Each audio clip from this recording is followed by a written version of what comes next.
We are GB News, Britain's news channel. Every night at 11 on GB News, we bring you the next day's stories the day before. It's basically like time travel. If it's a big story, we'll cover it, guaranteed. But we'll also have some fun along the way. Big opinions, big laughs. Sometimes big hair. This is Headliners, the paper review show that won't send you to sleep like the others will. 11 p.m, 7 nights a week. Join us.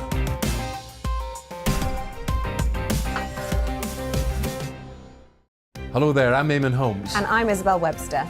And we hope you can join us for Breakfast with Eamon. And Isabel. You make me laugh out loud, belly laugh. Is that important first thing in the morning? Yeah, absolutely. And there's me trying to be deadly serious. News is a serious business. Yeah, I have to rein you in sometimes. Well, it doesn't stop us laughing at it. It doesn't stop us having an opinion on what's going on. Yeah. And it certainly will not stop us reflecting what you think. Weekdays from 6 to 9:30 on GB News. I'm Dan Wootton. Join me Monday to Thursday from 9 to 11 for the feistiest and most fun news debate on TV, where free speech reigns. I'll bring you a sharp take on the day's biggest stories, bombshell newsmaker interviews, and A-list guests. And I guarantee you, no spin, no bias, no censorship, and no reason to go to bed. That's Dan Wootton tonight, Monday to Thursdays from 9 on GB News.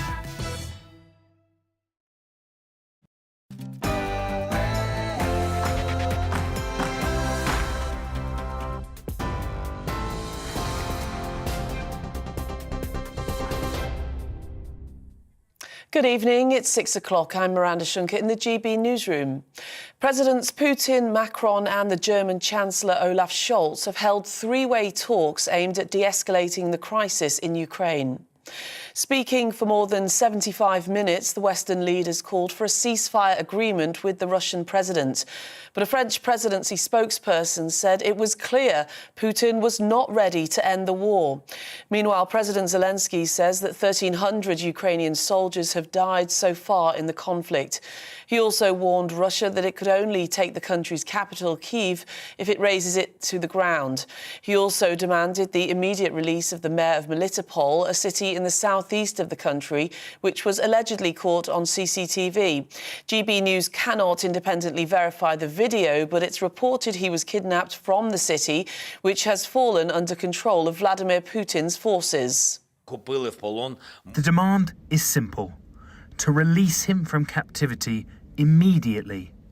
We appeal to all world leaders who speak to Moscow: France, Germany, Israel and others. I have personally called German Chancellor Olaf Scholz. I spoke with French President Emmanuel Macron.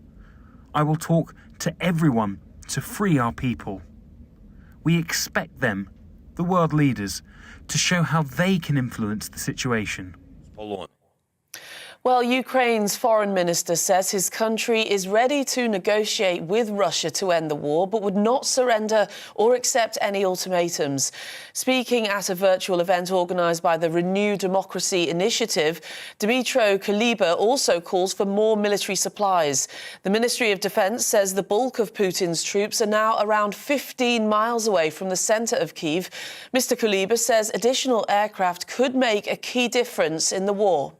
If we had more planes, we would have been able to save many more human lives, mainly civilian lives, because the main striking force of Russia is in the air, and they indiscriminately choose to attack civilian infrastructure and kill our civilians.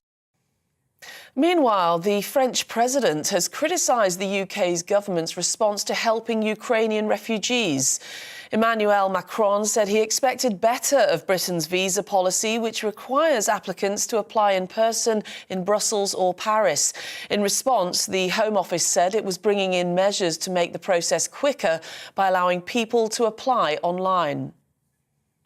The Premier League has disqualified Chelsea owner Roman Abramovich from being a director at the club. In a statement, it said the measures were imposed following sanctions by the UK government, but it won't impact the club's ability to train or play fixtures.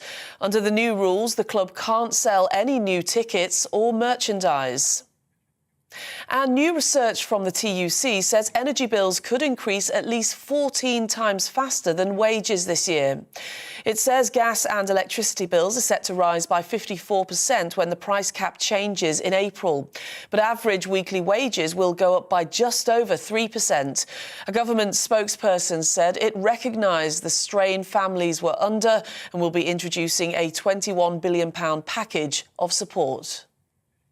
Well, this is GB News. We'll have a full roundup at the top of the next hour.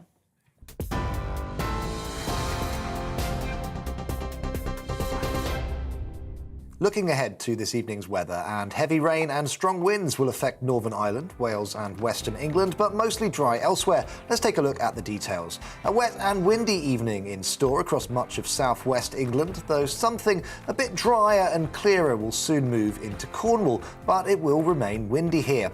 However, it should be fine. A fine evening to come across London and southeast England, though here too the wind will be freshening. Some heavy rain moving in across Wales this evening, with the heaviest bursts at times in the west and south. Gales are likely in western coastal areas. At this stage it should be dry across the Midlands, albeit with cloud continuing to increase from the west. Temperatures will be around 9 Celsius with a strengthening south-easterly wind. A fine dry evening to come across north-east England with plenty of clear spells, becoming quite chilly in sheltered areas inland, but milder towards the coast where it will be breezy too. And it's a fine dry picture across central and southern Scotland this evening with light winds and clear spells. It will be turning quite chilly as the sun sets, but a very different evening across Northern Ireland where we are back into the rain with some strong winds too, especially around the coasts of Down and Antrim. Tomorrow, rain will continue to push north and east across much of the UK overnight, with showers following. Windy with gales around some western coasts, and that's how the weather is shaping up overnight into tomorrow morning.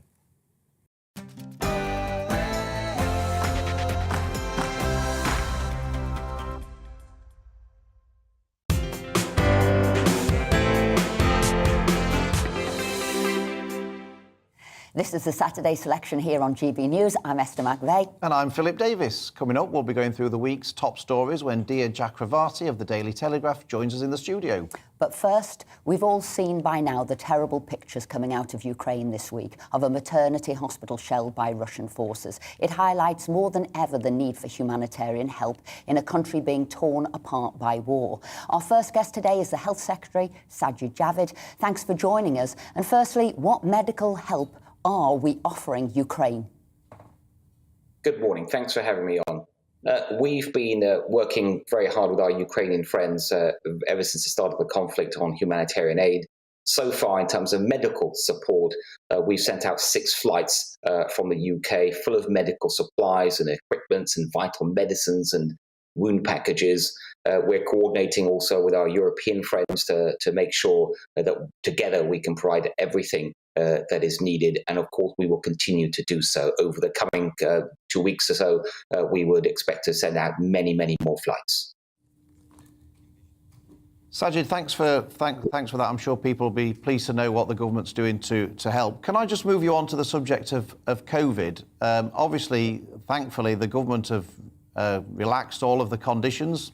Better late than never as far as people like me are concerned, but it's very welcome nevertheless. I just wondered, from your perspective, how you felt that was going. And also, you know, given what's happened, do you think that if another pandemic struck, the government would be less likely to go for full-blown lockdowns and instead more focus on shielding the people who are most vulnerable and let people manage their own risk? Yes, I do, Philip. And I think it's fair to say that we have collectively learned a lot through this pandemic. Of course, the pandemic itself is across the world. It's still raging. It's not over. So we need to remain on our guard. But as a country now, we are the most open country in Europe. People are getting on with their lives and like normal. And that's great to see. And in every respect, both socially and economically and in every other way. And we can do this because I think as a government, if we look back at recent decisions regarding the pandemic, we've made the right decisions. We were right to open up in the summer. Many countries did not do that. And we were right to focus on vaccines and antivirals and and other treatments, and also testing during the Omicron wave. And of course, as I said, we've got to remain vigilant. So we've got to have good surveillance. We've got to keep encouraging people to come forward for their vaccines if they haven't done so yet, because that protects not just them, but all of us. But we are in a very good position. One thing that I've noticed, and I wondered if you'd comment on this, is that quite a few parts of the public sector appear to be bringing back in or not even getting rid of some of these COVID restrictions by the back door. So, for example, if you go to a court, the court will say, everybody there must wear a mask, even though the government guidance has been changed for the rest of the country. Is there any way that you can make sure that the public sector follow the government's lead and also what the government's now saying to the rest of the country? Well, I can certainly speak for my part of the public sector, which is very large, obviously the health and social care sectors. So already we have removed in social care all the sort of restrictions that did exist before on visiting rights and other types of restrictions. Of course, we still want to make sure that there's testing available in social care. Older people in residential homes in particular are more vulnerable. In hospitals, there are certain tests either of staff and individuals we would do because people there are, again, more vulnerable. But a lot of the rules and regulations around this are either have been removed or gradually are being removed. And it's good to see. I think we all want to see a return to normal. I know for if I think about my youngest daughter at school, she's really pleased she doesn't have to wear a mask anymore like she did just a few weeks ago. And I think it's really important that throughout society that we start returning completely back to normal.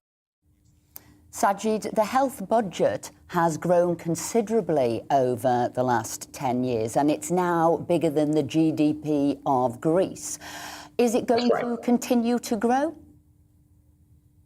Well, that's that figure that you just, or that the way that you explained it there, GDP of Greece, bigger than that. That's something I put out there this week, deliberately so, because I made a speech earlier this week where I set out this the huge cost of our health service, and this was growing even before the pandemic because. Thankfully, we're all living longer, but that means more pressure and challenges for the NHS. There's lots of new treatments, and we all want to have the very best from the NHS, rightly so, and that puts pressure. So a direct answer to your question, if we look ahead for the next few years, there are planned increases in the NHS budget, and that is necessary to deal with the challenges, certainly that the pandemic has left behind. You'll know, Esther, that the waiting list for electives is at 6 million. It will go higher before it falls because of the demand that is coming back of those people that stayed away. And it is right that we focus whatever we can on that. But it is also right that we together as a society understand that we can't keep having a health budget that keeps growing at double the rate of economic growth. That kind of growth is not sustainable for the long term. But we can deal with this in a very sensible way. And that's why focusing much more on prevention, much more on personalising medicine and much more joined up, and also on performance of the NHS. For example, things like making the most of digital and data. Sajid Javid, I want to thank you very much indeed for joining us this morning, and also a big thank you for stopping the mandatory vaccination requirements for NH staff and care workers as well. Thank you. Thank you both. Thank you very much. Right, it's time to take a closer look at the week's top stories with the help of the Daily Telegraph's Brexit editor, Dia Chakravarti. Dia, thanks for joining us. And can you tell us what you've seen in the papers this week? Thanks very much for having me. It's a pleasure to be here. There are a couple of stories that sort of particularly caught my eye this week.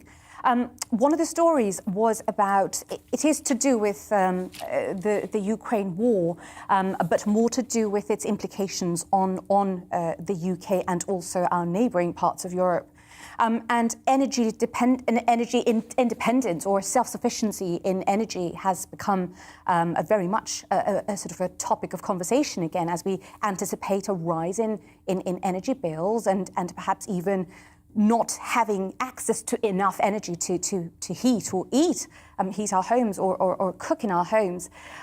So with that in mind, the story that caught my attention was the news that Boris Johnson is being urged to speak to the Crown Prince of Saudi Arabia to diversify so that we can get more energy from Saudi Arabia than we was, so that the entire dependency that Europe has, more or less, really, we're not so dependent on Russia, but a lot of European countries are. That dependency can be moved away solely from Russia and diversified, and we can get more energy from other countries. Now, we have a relationship with Saudi Arabia. We do deal with them on many issues, and it is a relationship that will probably be nurtured. But it just seemed to me a little bit strange that we were trying to look at one dictatorship to another to make sure that our lights aren't turned off and our energy supply is not cut off. And I just feel that the very important point about becoming as self-sufficient as we possibly can by, be it through renewables, be it through, exploiting our North Sea oil resources, or even looking at fracking again, I just feel that debate is missing, and we are just looking possibly at the wrong place rather than focusing a lot more attention on what we can do within our own shores. Deirdre, I guess it's the speed of which you've got to get that oil and that gas to the country. They have got spare capacity of something like 1.5 to 2 million barrels a day. So you can see that Boris Johnson's straight over there. And it seems that Boris is front of the queue there, whereas Biden is back of the queue. Very poor relationship there between America and Saudi Arabia. That's right. So the news, you're absolutely right, Esther. What I remember reading is that President Biden's been trying to speak to MBS, as he's known, the Crown Prince of Saudi Arabia, and has actually not been able to get through. Whereas Boris Johnson is known to have some sort of a relationship. A WhatsApp relationship. A WhatsApp relationship, yeah, exactly. So we're sort of looking to exploit that. But you raise a very good point, Esther, about the speed of it. You're absolutely right. If we start fracking tomorrow, for example, we're not going to get what we need. You're absolutely right. So we do actually have to look at other places. But this is where I'd quite like to give a shout out to our friend here, Philip Davis, who in 2008, when the Climate Change Act was being looked at, there were only 5 Conservative MPs, one of whom was our friend Philip here, who actually raised the issue of what are we going to, what is going to be the impact of this act on supply and price of energy in this country. Nobody seemed interested at that point. So if back in 2008 we had given some attention to what is going to happen in the future, we might have found ourselves in a different position now. Nobody listens to me, not least in our house. I do. I can't help but listen to him. Nice of you to say that I'm ahead of my time. That's what I'm going to take from what you've just said there. Esther, you had some sad news really this week, didn't you? Yes, I want to bring this story up. It was in the Times on the obituary pages this week. It was a lady called Lee Everett, born 14th of February 1937, and she died on the 24th of February 2020, aged 85. There she is there, her current husband, or her husband, John Alkin, there, kissing her, and a former husband, Kenny Everett, also kissing her here. But this is a woman who was so ahead of her times. She was fearless, and I will also say she was full of spirit, and I mean that the positive way. She didn't drink at all, but she was full of life and spirit. She was a campaigner for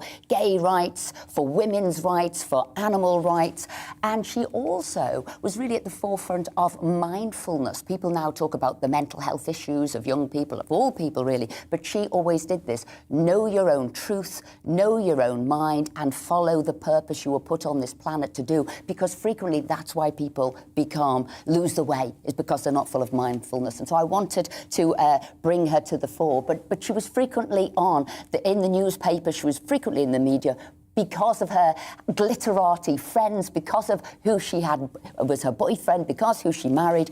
She was a boyfriend. Billy Fury was her boyfriend, but then she married for 10 years Kenny Everett. Now, I love Kenny Everett, absolutely hilarious. Lots of people have said Kenny Everett would not have been the person he was without Lee. She helped him in many, many ways with mindfulness and obviously later in life for being who he truly needs to be, and that was to be a gay man. So I'm delighted that I knew her for over 20 years. I'm delighted that the Times did a 2-page obituary of her, and all I can say, her life was done, as Kenny Everett would say it, in the best possible taste.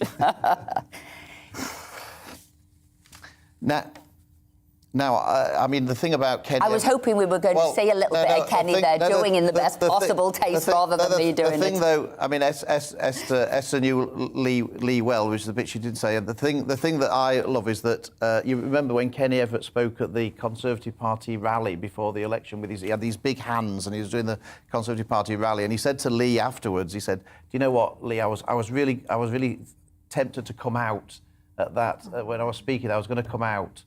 And Lee said to him, "Kenny, you did. You came out as a Tory." What else have you seen in the paper, sir, dear? So is this yet time for the sort of the slightly light-hearted story where I was still talking about serious stuff? So I don't know how light-hearted this really is, but you two not being Londoners and me being Bangladeshi, so slightly further away from London than you grew up, I was just thinking, so Sadiq Khan's latest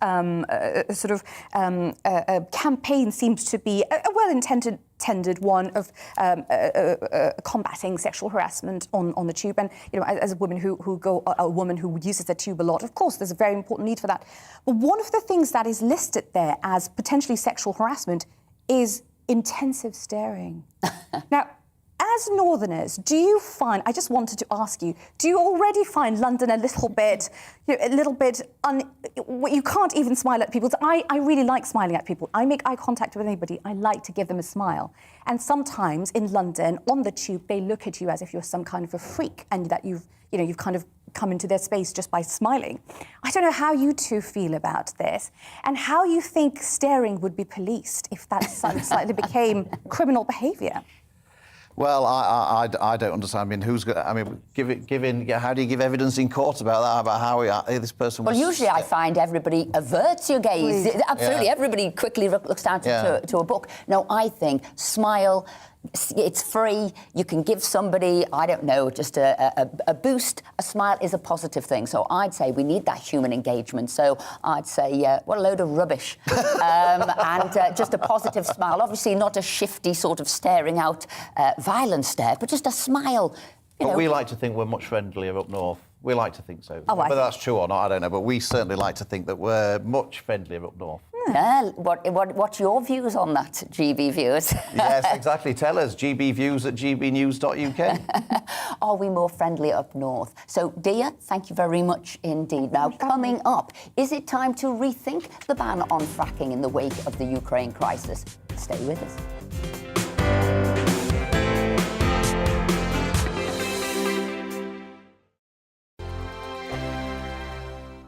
GB News is the UK's home of discussion and debate from all perspectives. To stay up to date on the latest stories, make sure that you subscribe to the GB News channel right here on YouTube. You can watch us live 24/7 across the whole world. You can also check out exclusive content and catch up on previous episodes of your favourite shows. Every day, we ask the questions that you'd ask, so why not add your voice to the conversation in the comments section? Don't forget to subscribe. We are GB News, Britain's news channel. Every night at 11 on GB News, we bring you the next day's stories the day before. Basically like time travel. If it's a big story, we'll cover it, guaranteed. But we'll also have some fun along the way. Big opinions, big laughs. Sometimes big hair. This is Headliners, the paper review show that won't send you to sleep like the others will. 11 p.m, 7 nights a week. Join us.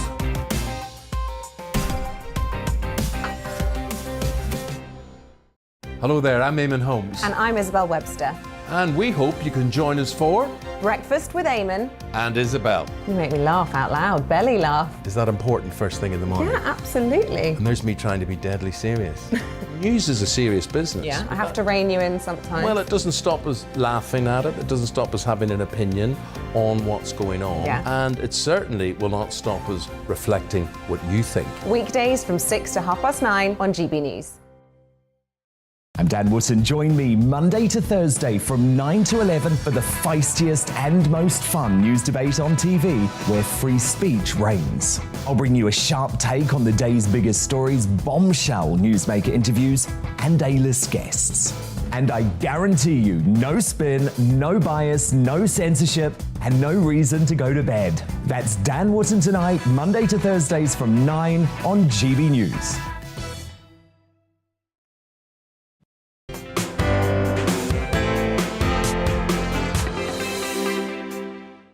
With petrol prices at record highs and domestic gas and electricity bills set to rise next month, the need for cheap, reliable energy is greater than ever. The Prime Minister hinted this week the ban on fracking in the UK could be lifted in order to help limit the impact of current global uncertainty on fuel prices.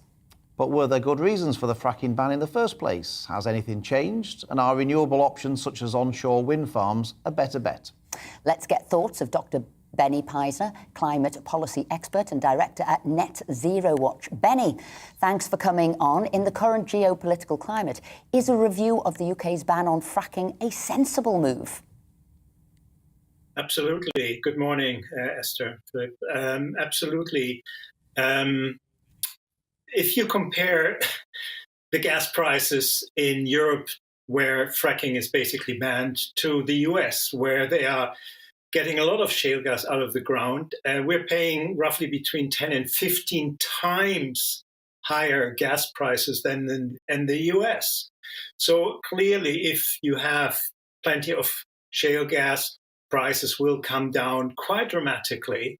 The question is, how much is there? We don't know exactly, but we need to find out. And it's just ridiculous that we can't even try.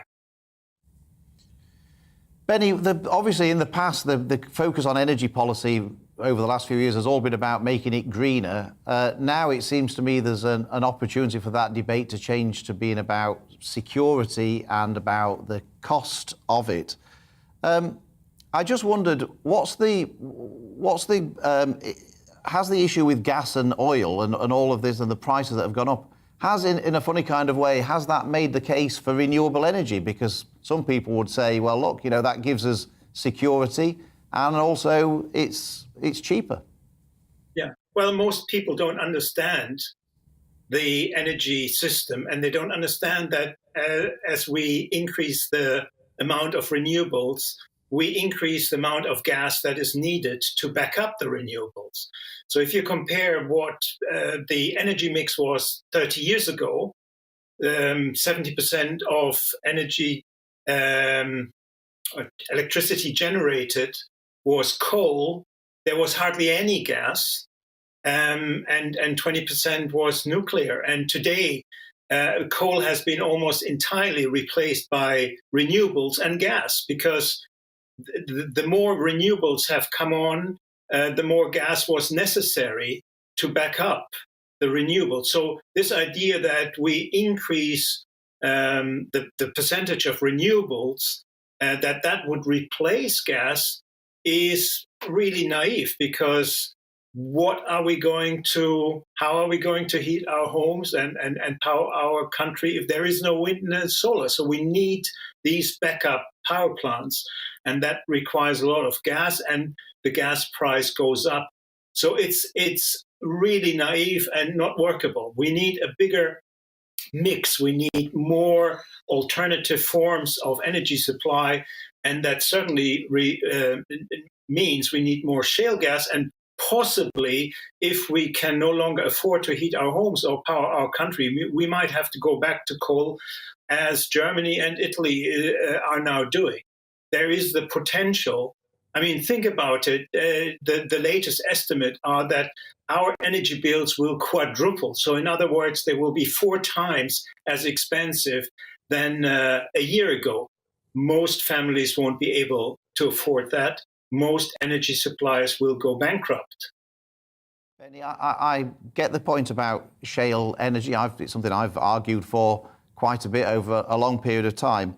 But obviously, when it was sort of explored for the first time, it met a lot of local resistance in the areas where it was going to be brought up. People there said that they were experiencing mini earthquakes and things. So, I mean, are these concerns legitimate? And with the level of public opposition in those places where shale is it ever likely to happen? Well, look, these tremors have been totally exaggerated.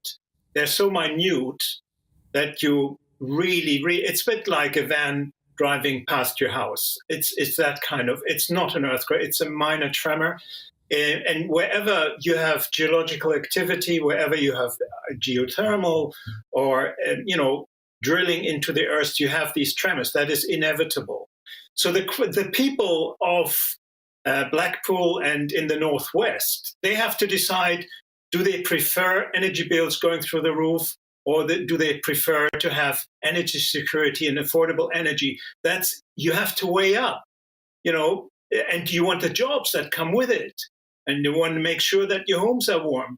You have to weigh up the pros and the cons, and in my opinion, there are more benefits. After all, the Industrial Revolution was based on coal, and, coal mining was part of, British history for 200 years. And we accepted that.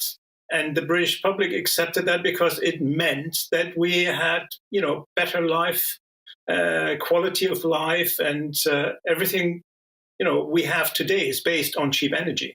And Benny, I did a couple of surveys. One was on what did the public want? Was it security, affordability, reliability, or green energy? And actually it came through significantly so that it was security and affordability right at the top, then reliability, and then green energy at the bottom. Not saying that we didn't want a path to being green, it just was at the right time. And the second survey I did was, is now the time to do shale? And 84% of those who voted said, yes, it is the time now to do shale. So my question to you, if you can give us a quick response, the new supply strategy from Boris will be coming forward in a few days. What would you like to see on it?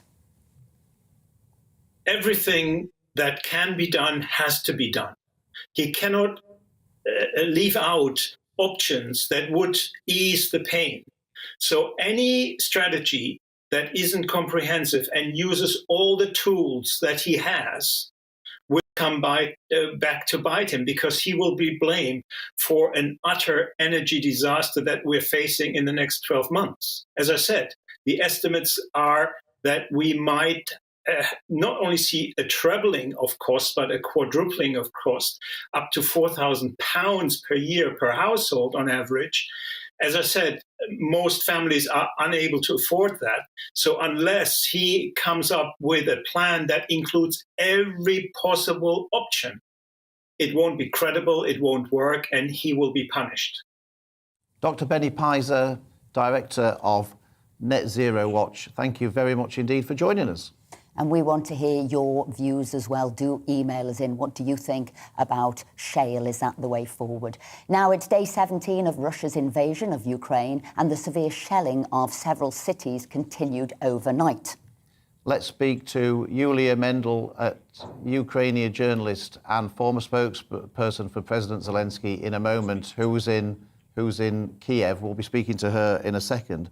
Obviously, what's been happening in Ukraine has been devastating for everybody to watch, isn't it? And the bravery of people is just mind-blowing, isn't it? Yeah, and we're going to speak to Yulia, who was the former spokesperson for President Zelensky. And we need to know, first of all, because obviously it's difficult connecting out there at the moment, are you safe and well, Yulia? Safe and well, Yulia.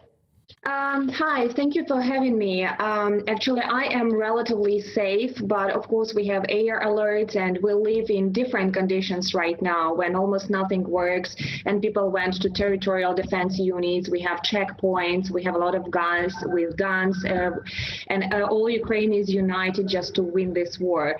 So I'm relatively safe, but every day I'm trying to get in touch with my parents who are stuck in the occupied territory. And to be frank, this is something just that makes me cry every day, because The situation is very sorrowful, and when I see what's going on around my country, I feel really very bad. We need to live with the hope that we will win, but this is very sorrowful that in 21st century, a country with such a large army can just come to the territory of different countries, start invasions and all these attacks that so much look like a terrorist attack. Yulia, we salute and admire your courage and the courage of your fellow Ukrainians and wish you all the best. You were a former spokesperson for President Zelensky. He's by far and away the most popular politician in the world right now. Have you been surprised with the level of courage and dignity and determination that he's shown, or were those qualities something that you always saw in him? This is a very good question, in fact. The war actually provided this opportunity for people to see the type of character which is Volodymyr Zelensky is. In fact, he was known very simply as a comedian who became a president of the country, but he has a legal background. He is a lawyer by his high education, and he is definitely a very good business manager because he's built here a humor empire.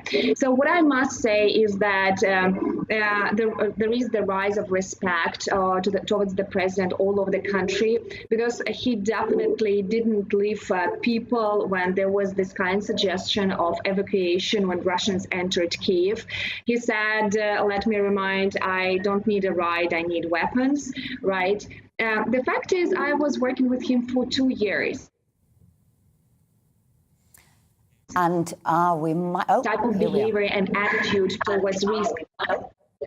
Yes, and I saw his type of behavior towards risk all the time. In fact, it's not even about bravery, but he definitely thinks that his leadership of the country is much more important than risk, instinctive self-preservation and any risk that could happen. We were traveling to Donbas zone, partially occupied by Russia 8 years ago, and he never was afraid to go to the parts of shelling. He never was afraid to go to the front lines to show the solidarity with the soldiers who were defending Ukraine. And that was the part of his obligation that he felt as the president. So when there was this really kind suggestion offered to evacuate the president from Kyiv, I knew already it was impossible, even when he kindly declined it.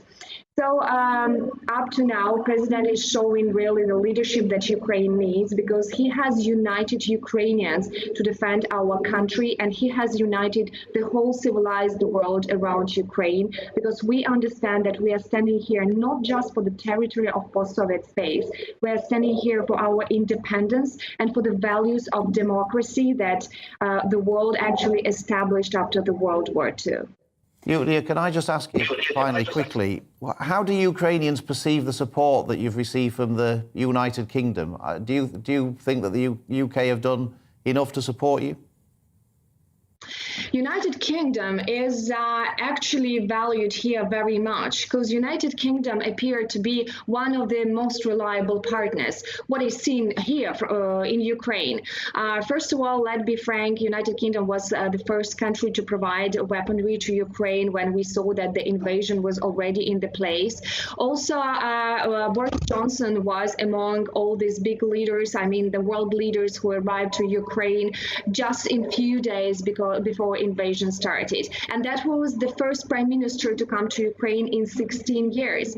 And furthermore, we understand that the United Kingdom is that kind of the state that will not manipulate or doubt, or try to find any kind of bureaucratic mask to figure out different solution. We know that the United Kingdom has the same enemy as us, and we know that definitely United Kingdom is aware of Russian threat very much. So we highly appreciate everything that has been done by the people of the United Kingdom, because it's not only about the politicians. And we understand that if there are any reliable partners, there will be London definitely among them. So very much grateful from Ukrainians for standing with us shoulder to shoulder together against this brutal invasion of Ukraine.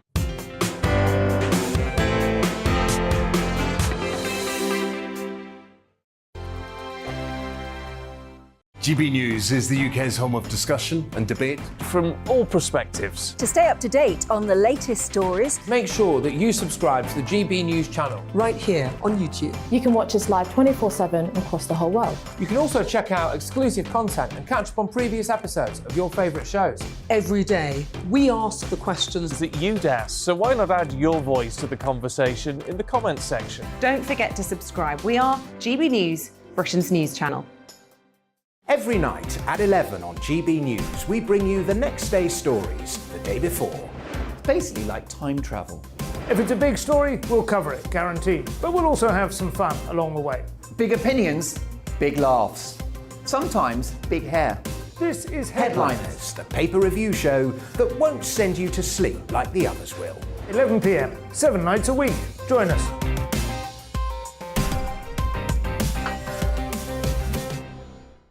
Hello there, I'm Eamon Holmes. And I'm Isabel Webster. And we hope you can join us for Breakfast with Eamon. And Isabel. You make me laugh out loud, belly laugh. Is that important first thing in the morning? Yeah, absolutely. And there's me trying to be deadly serious. News is a serious business. Yeah, I have to rein you in sometimes. Well, it doesn't stop us laughing at it. It doesn't stop us having an opinion on what's going on. Yeah. And it certainly will not stop us reflecting what you think. Weekdays from 6 to 9:30 on GB News. I'm Dan Wootton. Join me Monday to Thursday from 9 to 11 for the feistiest and most fun news debate on TV, where free speech reigns. I'll bring you a sharp take on the day's biggest stories, bombshell newsmaker interviews, and A-list guests.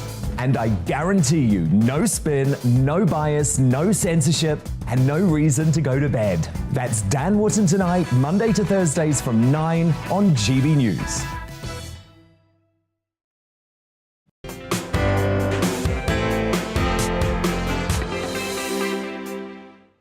Welcome back. We've got some of your views here. Philip? Sam says on shale, it's a no-brainer. We should use our own shale gas. And Dave Jones on fracking. Would UK frack gas be price-linked to world wholesale gas prices? If so, there is no advantage to us, except for creating an industry and jobs. So, Dave, Sam, thank you. And other people keep sending your views in. Now, the war in Ukraine isn't just having an effect on fuel prices. Russia and Ukraine are two of the world's biggest producers of wheat, and there are major concerns that the war will have a huge impact on this year's crop. And Russian sanctions will hit food producers with the cost of relating products such as fertilisers set to soar. So with the bill for our weekly shop going up, is now the time for the government to rethink a ban on buy one, get one free deals, which is due to come in later in the year. MP Greg Smith has been very vocal on this topic and joins us now. Greg, whilst I often want to tell Philip Davis here to bog off, when we're in the supermarket, this is a serious subject for our shoppers, isn't it? And you're highlighting that. Absolutely. Good morning. The government have got these crazy new regulations in a bill going through Parliament, as you guys well know, at the moment, that would seek to tell shopkeepers where they can and can't put a chocolate orange on the shelves, that they can't put on buy one, get one free offers on foods that the government has decided are bad for us. And first and foremost, that's just not a conservative approach. We need to trust people to buy what they want for themselves and their families. But secondly, as you've just said, with food prices going up, with fuel prices going up, energy prices going up, it's just not a fair thing to be doing right now to take those options away from families doing the weekly shop. Greg, I mean, I hate this kind of nanny state stuff. What chances do you think there are of a government U-turn on this? I know that you're organising a letter from colleagues to the Prime Minister to try and urge him to change his mind. What sense do you get of the chances of the government making a change here? I think we've got to hope that the chances are very good at the moment, even if it's just through the lens of rising food prices. I've spoken to the Prime Minister about this, as well as the Health Secretary, the Culture Secretary, because remember, this has a big impact on broadcasters and advertising as well. And I think there is an appetite to do something a little bit more sensible. Nobody's disputing that obesity in the United Kingdom is a problem, but the way you solve that isn't by nannying, isn't by telling people what they should and shouldn't do, but by enabling people to make educated, informed choices for themselves, what's right for them, what's right for their children, what's right for their families. And hopefully we can win this argument at this late hour as the legislation goes to the House of Lords and convince the government that we've got to think again. Now, on a totally separate subject, it'd be remiss of me not to ask, before you head off, you're the MP for Buckingham. Now, before you was a very famous MP there. He's stolen all the headlines all week. That's the former Speaker, John Bercow. We've read what the papers have to say, but what do his constituents have to say about John Bercow? So there are a huge number of my constituents who remember him as a good constituency member of Parliament, but then felt very let down when he politicised the Speaker's chair so much, particularly around Brexit. It's been a very sad week to see the reports of the 21 counts of bullying that he was found guilty of by the Parliamentary Commissioner for Standards. And I think what I want to do is move forward so that, do my best for my constituents in Buckingham. John is gone. He represented the seat for 22 years. He's not there now. He moved out years ago, in fact, and do what I can to ensure that I can be the best Member of Parliament possible for my constituents. Greg Smith, MP for Buckingham, thank you so much for joining us this morning. Much appreciated. Now, let's stay with this subject and speak to Chris Noyce of the Association of Convenience Stores. Chris, how will these new regulations affect your members and your members' customers? Well, the core of the regulations you talked about, the removing of multi-buys and extra free offers, so buy one, get one free and 3 for 2, those kind of things. They'll have a significant impact. Lots of retailers rely on promotions and, more importantly, lots of customers rely on promotions. We did some work with consumers asking what the impact would be, and the majority of people that are likely to have young children, so under 50s, are saying that this will make it harder to, one, feed their family, and two, harder to treat their family on special occasions. So there's a significant impact there. But the second part of these regulations is about the location that you can put these products in. And there are lots of products that are affected, everything from sweets and crisps, as you might expect, but through to juices, yogurts, cereals, pastries, all these kind of things that are going to have to be moved around a store as part of these very complex and very difficult to implement regulations. I mean, how is it going down with the shopkeepers, these regulations? Do they think, what a load of old rubbish? Well, what they're thinking at the moment is we don't know the detail of what we're supposed to be doing. So it's 7 months now until this comes into force. Stores are having to spend thousands of pounds on planning, changing their stores fundamentally.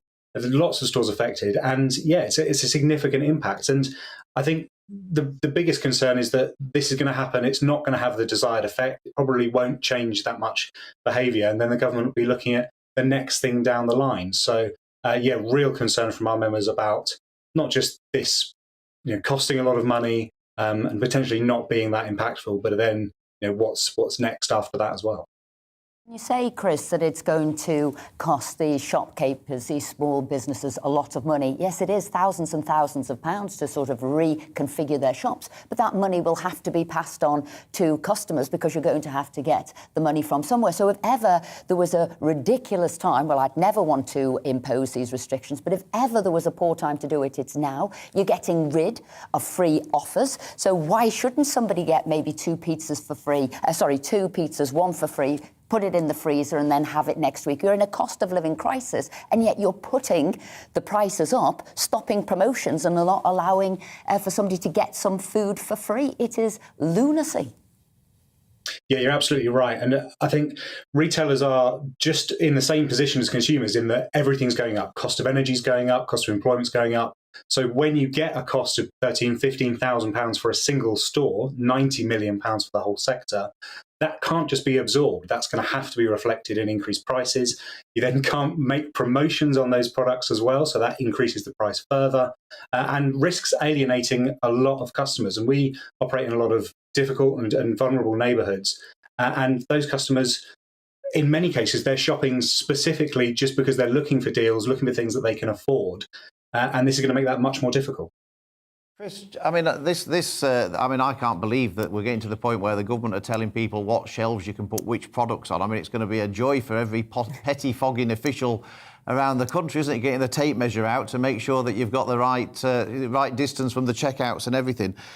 Just following on from Esther's point, I just wondered, can you quantify at all how much all of these restrictions added together, the location restrictions and the promotions restrictions, how much they're likely to cost consumers and how much they're likely to cost your members to implement? Well, it's a bit of an unknown because we're in the midst of costs going up elsewhere in the business. If it was just that on its own, I would expect some retailers to be able to absorb it. But because we've got energy prices going up, because we've got the threat of business rates coming back in, because we've got employment costs going up, national insurance rises and those kinds of things as well, because we've got wholesalers putting charges on deliveries, retailers are facing increased costs everywhere. So this probably can't be absorbed. It's probably going to get worse before October. So I wouldn't want to put a specific figure on it. But certainly the costs will be looking to be passed on in some way to consumers. And retailers don't want to do that. Chris Noyes from the Association of Convenience Stores, thank you so much for joining us. And we'd love to hear your views on this, whether you want to see the back of buy one, get one free offers. Let us know, gbviews@gbnews.uk. Now, for many people, including me, I have to say, the Cheltenham Festival is the biggest sporting event of the year. More than 250,000 people are expected to make the pilgrimage there next week after last year's festival was held behind closed doors due to the pandemic. Phil likes to think he's an expert when it comes to racing, but let's speak to a couple of real experts, the respected racing journalist and broadcaster, Cornelius Lysett. Cornelius, what makes Cheltenham so special? Loving the hat, by the way. Oh, well, welcome to Hereford Racecourse, where we've got the pre-Cheltenham fixture, the Irish fixture here this afternoon in the sunshine. What makes Cheltenham so special? Well, it is, as far as horse racing is concerned, jump racing anyway, it is the week of the year, 4 days of horse racing, Tuesday through Friday, culminating in the Cheltenham Gold Cup itself. And it's a horrible cliche, and it's the only time I'm going to use this expression in the next few days.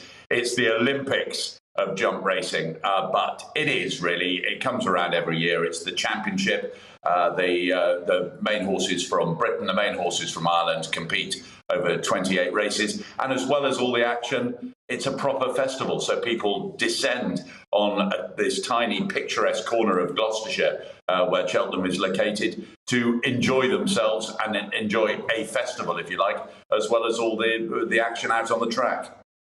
Now, Cornelius, you mentioned that it was about the best from Britain taking on the best from Ireland. Last year was an absolute bloodbath in that competition. Out of the 28 races at the Cheltenham Festival, Ireland won 23 and British trainers and horses won just 5. Are we in for a similar bloodbath this week, or might the British fight back?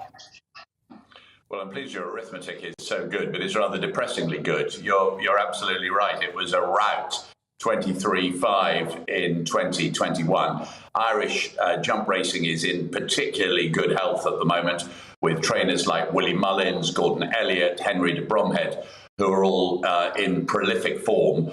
They are bringing an enormous number of horses across, and not only is Irish racing in such good health, but British racing in terms of talent isn't in quite such good health.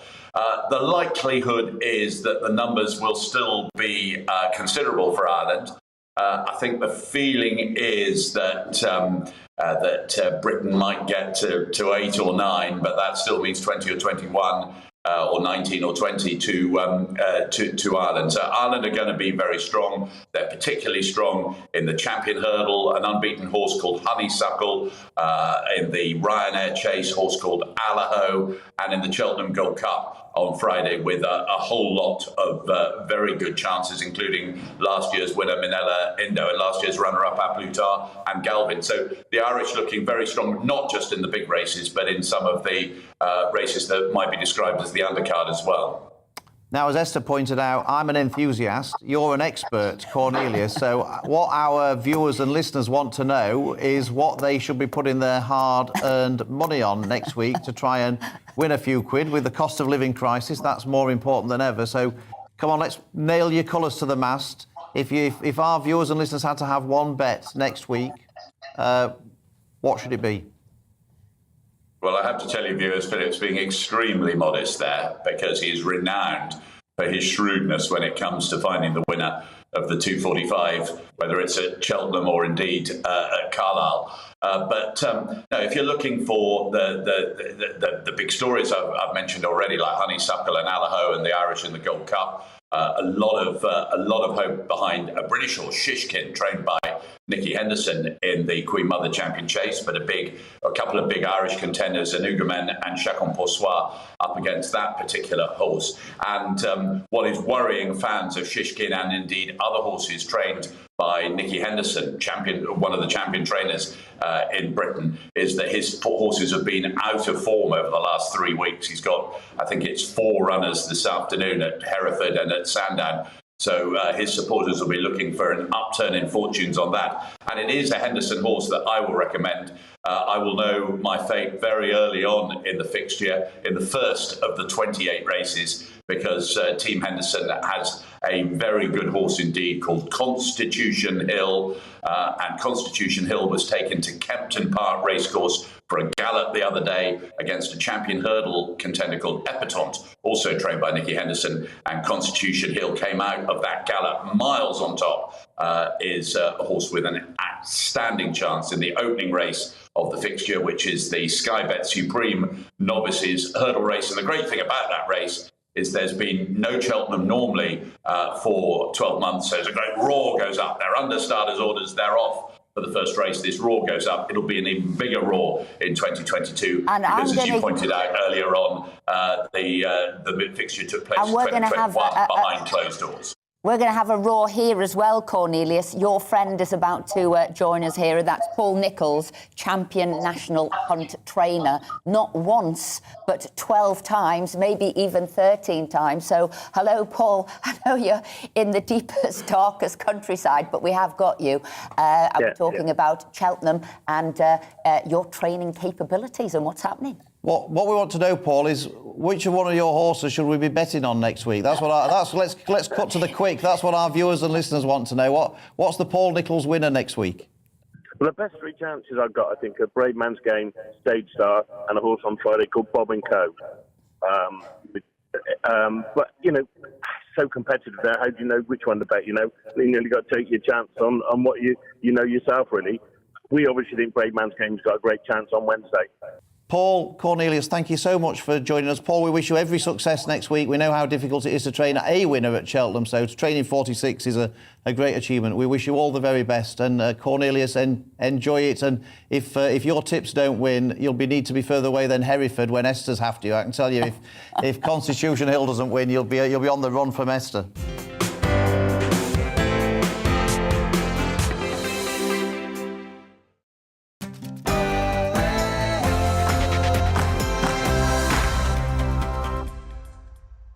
Looking ahead to this evening's weather, and heavy rain and strong winds will affect Northern Ireland, Wales and Western England, but mostly dry elsewhere. Let's take a look at the details. A wet and windy evening in store across much of southwest England, though something a bit drier and clearer will soon move into Cornwall, but it will remain windy here. However, it should be fine. A fine evening to come across London and southeast England, though here too the wind will be freshening. Some heavy rain moving in across Wales this evening, with the heaviest bursts at times in the west and south. Gales are likely in western coastal areas. At this stage, it should be dry across the Midlands, albeit with cloud continuing to increase from the west. Temperatures will be around 9 Celsius with a strengthening south-easterly wind. A fine, dry evening to come across north-east England with plenty of clear spells, becoming quite chilly in sheltered areas inland, but milder towards the coast where it will be breezy too.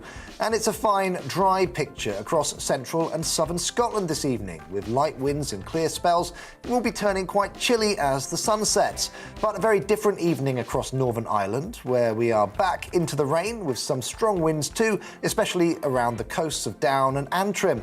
Tomorrow, rain will continue to push north and east across much of the UK overnight, with showers following. Windy with gales around some western coasts, and that's how the weather is shaping up overnight into tomorrow morning. On radio, they call it the drive time slot, 4 p.m. until 6 p.m. as listeners head home. It's that part of the schedule when the dust of the day's events begin to clarify, and we try to make sense of it for you. Brazier is drive time for radio and TV. It's fast, it's punchy, it's opinionated, there's a Brazier angle and a little bit of levity. That's the question. That's two questions, actually. That's Brazier, Monday to Thursday, 4 till 6 on GB News.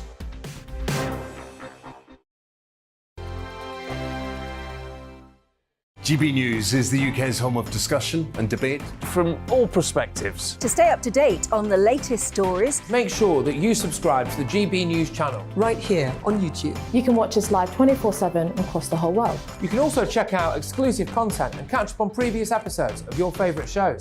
Every day, we ask the questions that you'd ask, so why not add your voice to the conversation in the comments section? Don't forget to subscribe. We are GB News, Britain's news channel. Every night at 11 on GB News, we bring you the next day's stories the day before. It's basically like time travel. If it's a big story, we'll cover it, guaranteed. But we'll also have some fun along the way. Big opinions, big laughs. Sometimes big hair.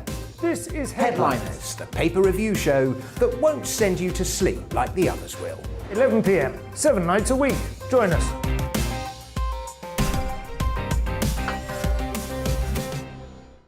Hello there, I'm Eamon Holmes. And I'm Isabel Webster. And we hope you can join us for Breakfast with Eamon and Isabel. You make me laugh out loud.